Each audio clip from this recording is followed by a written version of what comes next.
within like a split second, my subconscious knew I'm going to cry. So what did I do? I literally pushed that down. I know I have suppressed shit, but it's like, how do you even know what it is if it's suppressed? Is this what like Buddhist monks do all the time with all their time? There's going to be something that you can control within your mind to suppress or allow. How do people suppress stuff, right? The first therapist I ever talked to, I was in Colombia. I was traveling with Wi-Fi Tribe. We used to do video calls. A few weeks into it, he does what's called the downward arrow technique, which is you ask him this almost like walk the mind, where he's like, tell me something that's been on your mind. And I probably had something specific I wanted to get into. And he said, okay, what would it mean if that were true? I don't remember my example, but if it was like, I'm scared to change jobs because I'm concerned about what my mom will think. And then it's like, okay, well, what would it mean if that were true? Like, what if you change jobs and your mom thought badly of you? What would it mean if that were true? And it's like, okay, well, I'm a bad son. You do it again. What would it mean if that were true?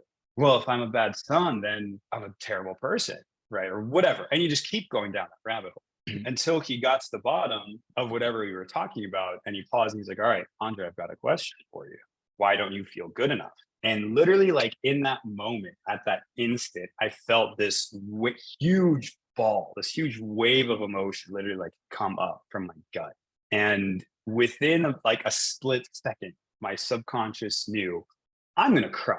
I knew there was a buddy of mine 6 feet away from me on the other side of a glass door. Within the split second, I was like, no, I'm not going to cry right now. I'm not going to let him see me cry.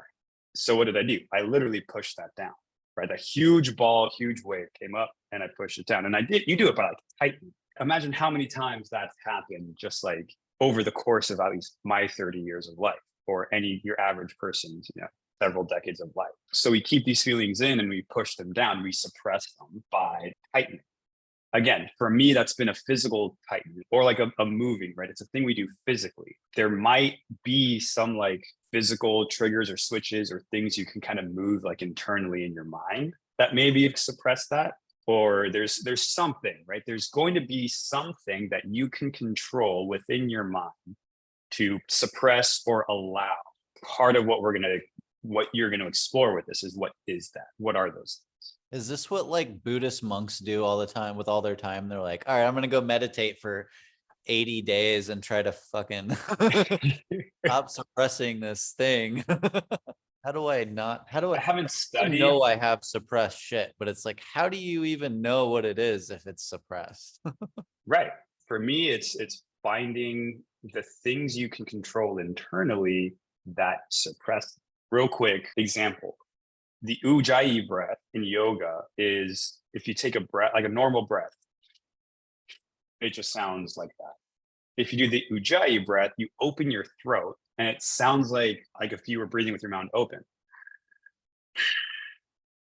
I don't know if you can hear the difference, but it's like an opening of something in here that even with my mouth closed, it kind of changes the breath. And that muscle, it's like, what is that muscle right there, right? Whatever I'm doing in my throat to change the breath, mouth closed, something is physically changing. And that alone, if I hold that open, makes me feel more open. So that's like a weird little example, right? But again, there's a physical thing that I can control that can change my state, that can change and helps me in Mindworx and helps me open all this stuff.